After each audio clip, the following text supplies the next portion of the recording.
Good morning, sunshines. Callie Carroll here, going live, talking to you guys, actually asking for suggestions. Like, sincerely, if you could just watch and tell me what would you do, WWYD. I'm curious. Before we start, just say good morning, sunshine, hashtag GMS in the comments there, and then share anything that you're grateful for in this moment. Starting our day off with gratitude, a happy heart.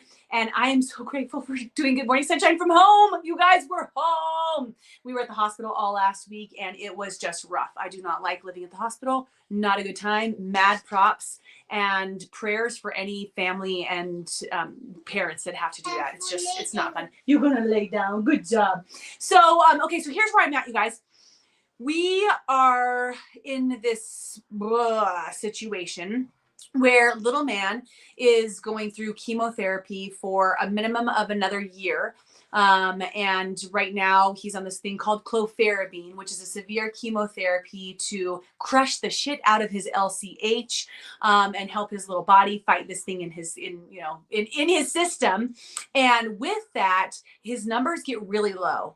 And also, while I'm recording this video, it happens to be the beginning of November, and the RSV and flu season is off the charts this year. Like, if you call Children's Hospital, they're like, there's an extreme wait time because the ER is so full. Like, when we went on Monday or Tuesday night, it was like an 8-hour wait time to get into the ER because kids are so sick. People are so sick right now from this flu season. So here we are in this situation where we have this little guy who's ANC, which is basically like the story of your immune system is completely depleted, where yours might be at 5,000 or 4,000. His last Monday was at 20. Right? Not 200, not 2,000, at 20 out of your 5,000. So he is really susceptible to getting things. At the same time, not only is he susceptible, but if he gets the slightest fever, like over 100, we call in. If he gets 2 fevers over 100 within an hour, over 100.4, we go into the hospital, we go to the ER, they do this antibiotic drip, they access his port, which is horrible.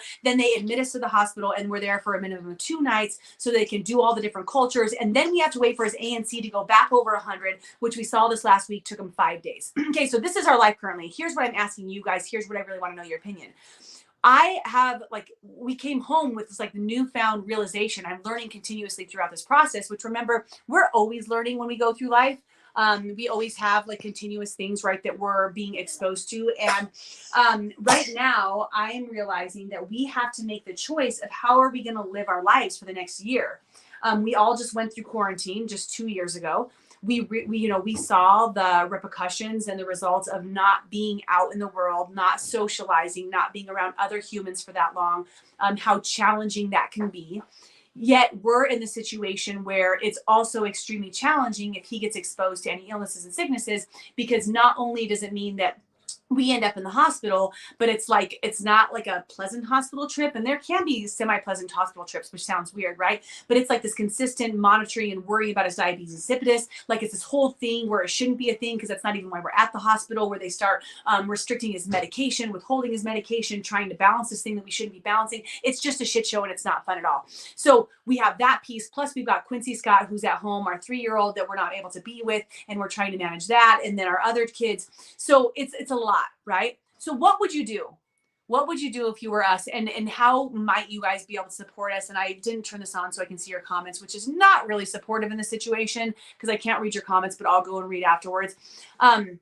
If you were, confronted, or how would you maybe guide us to, one, do our best to stay out of the hospital, right? Do our best to keep this little man safe with an immune system that's completely depleted, yet not put ourselves in the situation of not socializing and taking a year away from humans, because that's really hard. And when we talk to the doctors, their suggestion is, you got to keep living your life. You don't want to hide out. That's really not, they realize, right.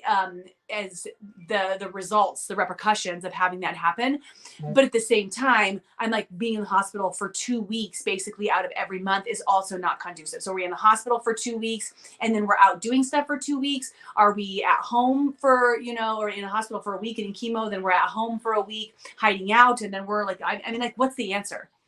I'll tell you what we're doing currently right now.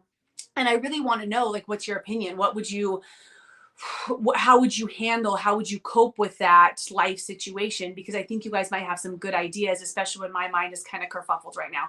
Okay, so currently what we realize is that his ANC levels, his like system, like today he got a 660 and we're at day 15 of his cycle. So that means that his system is depleted enough to put us in the hospital for the first 15 days of his cycle, which means day 1 through 15 we'll be in the hospital getting chemo, and then he's extremely susceptible. So we were thinking during that time, we really just don't go out and we don't see humans, right?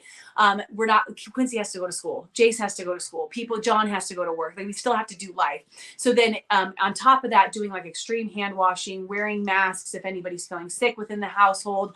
And then after those next 2 weeks, maybe we have friends over, you know, if they're completely feeling good, or we go to a friend's house that we know is like, you know, just like picked up and like Lysoled and clean, and that their family's pretty healthy, trying to figure out that avenue. There are families in our chemo groups that literally quarantine for an entire year. There's families where dad came home from work, he washed, he changed his clothes, he completely like germed himself before he even like came around little one. There's stories where people just keep the siblings separate because one goes to school. There's ones where they keep their kids home from school.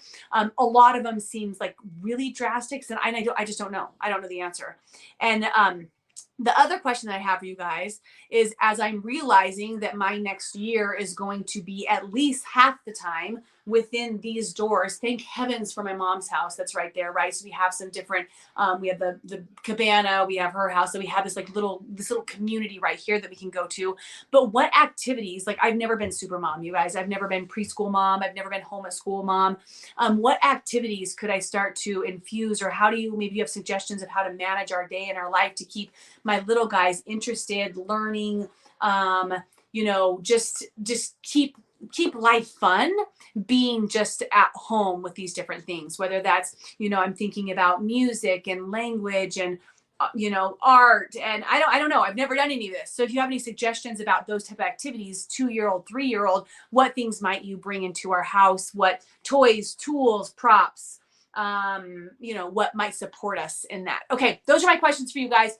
I know this is less me teaching, more me asking to be taught, but sometimes I need you guys more than you need me. Actually, that's probably more often than not. So if you have any suggestions, support, or if you know somebody who maybe does like at home schooling or something that you could tag in this, or, is a nurse or somebody that might be able to support us with this avenue, just tag them. You guys, I love you. Good morning, sunshine. If you're committed today, what do we always commit at the end of the video when there's a lesson. This one wasn't a lesson. So just, commit.